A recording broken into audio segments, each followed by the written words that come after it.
어저께 오후 3시쯤 아들이 죽어가는 목소리로 전화가 왔습니다.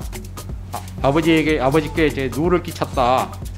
아버지가 검사라고 하는 거하고 자기소개에 적은 것 같다. 괜히 아버지께 누를 끼치는 거 아닌지 죽고 싶다. 뭐 그런 이야기예요. 저는 그곳에 대해서 전혀 모르고요. 아는 사람도 없고 전화한 적도 없고 부탁이나 청탁한 적이 없습니다.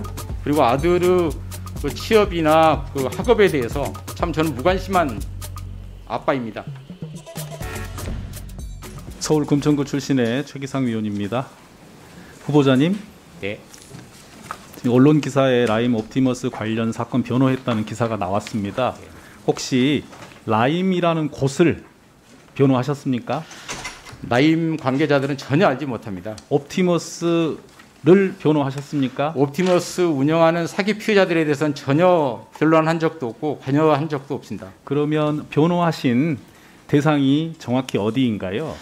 사실 그 부분이 저도 조금 뭐 법과 이제 그 제가 하고 싶은 하고 싶은 마음하고 좀 다른데요.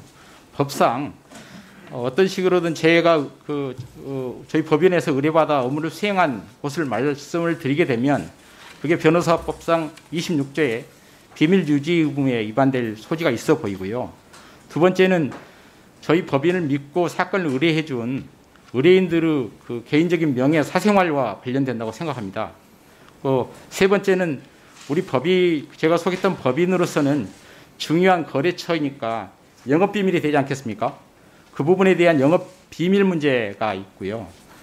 그 네 번째로 정말로 중요하다고 저는 생각하는데 제가 다른 개인이라면 얼마든지 말씀하겠습니다만 지금 검찰 조직을 움직여야 되는 지휘해야 되는 검찰 후보자가 되는 것인데 어떤 식으로 그런 이야기를 하게 되면 그 수사와 사건 처리를 담당하는 분들 또 그 옆에 있는 다른 분들에 의해서 사건 처리에 영향을 줄 수도 있다라고 생각을 합니다.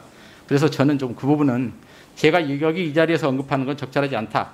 다만 변호사로서 합법적인 절차, 선임 과정 다 거치고 변호사 업무를 수행해 왔다는 점은 말씀드릴 수 있습니다. 즉 결론적으로 라임이나 옵티머스 자체를 변호한 적은 없으신 거지요? 예, 일체 없습니다. 알겠습니다. 그 앞쪽에서 말씀이 나왔던 부분을 확인을 한번 하겠습니다. 그 아드님이 전자부품연구원이라는데 채용될 때 자기소개서 부분이 문제가 되는 것으로 나왔는데요. 혹시 그 곳이 당시 채용 인원이나 합격 숫자 관련해서 알고 계신 바가 좀 있으신가요? 제가 이제 그 내용에 대해서 전혀 모르고 있었고요. 어저께 오후 3시쯤 아들이 죽어가는 목소리로 전화가 왔습니다. 아버지께 이제 누를 끼쳤다. 아버지가 검사라고 하는 거하고 직책을 보니까 자기소개에 적은 것 같다. 괜히 아버지께 누를 끼치는 거 아닌지 죽고 싶다. 뭐 그런 이야기예요. 그래서 무슨 이야기냐 하고 봤더니 보니까 존경하는 위원님실에서 자료를 요청해서 본인이 동의를 했답니다. 동의를 해서 제출을 일체를 해드렸는데 보니까 그 아들이 다니던 곳의 그 양식에 응모 양식에 가족 사항이 있더라고요. 저도 봤습니다. 가족 사항에 하필이면 부모 그 직업을 적게 돼 있고 근무처가 적게 돼 있고 일을 적게 돼 있어요. 근데 당시 제가 서울 북부지검 검사장이었습니다. 아들이 그걸 또 곧이곧대로 대학교 4학년짜리니까요.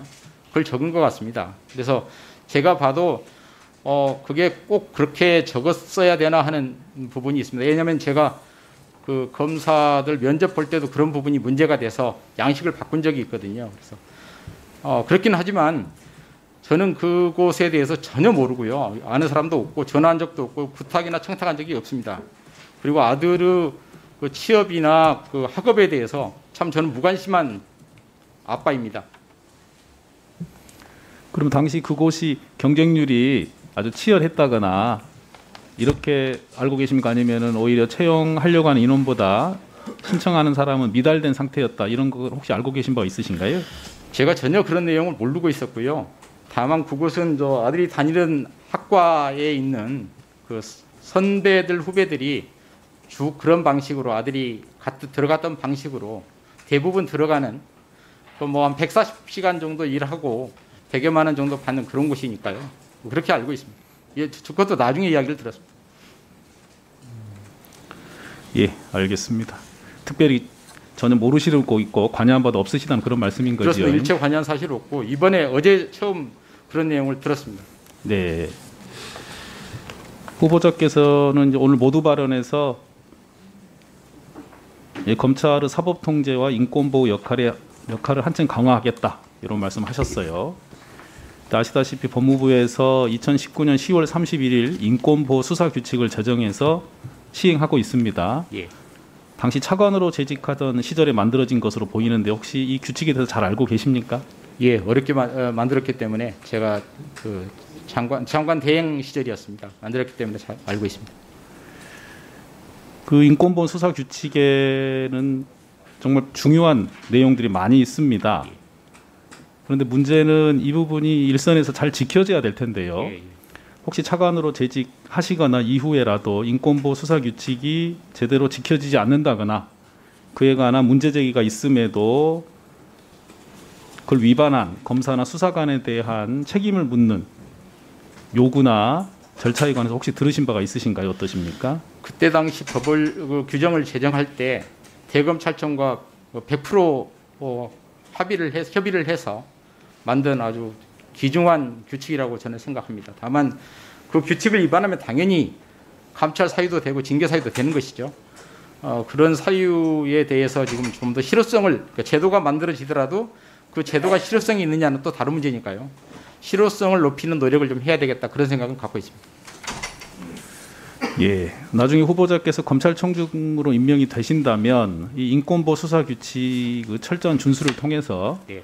우리 검찰의 인권 수사, 공정한 수사가 뿌리 내릴 수 있도록 세밀하게 챙기실 필요가 있겠다 생각이 듭니다. 특히 후보자께서 차관의 재직 중에 관여하셨기 때문에 더 그 부분을 잘 알 거라고 생각하시는데요. 관련해서 인권보호와 향상에 관해서 마지막으로 어떤 보관들이 있으시면 말씀을 좀 해주시죠. 뭐 이제 그 존경하는 의원님들께서 형사법 체계를 크게 개혁을 해주셨습니다. 그래서 검찰이 반보 정도는 뒤로 가도 될 상황이어서 이젠 좀 더 그 수사의 인권 보호와 절차가 제대로 지켜지는지 그리고 수사 결과에 대해서 국민들에게 맞게 제대로 된 결정을 할 수 있을지에 대해서 더 많은 관심을 기울일 수 있을 것 같습니다. 그래서 그런 방향으로 검찰이 가야 되지 않나 생각하고 있습니다. 네.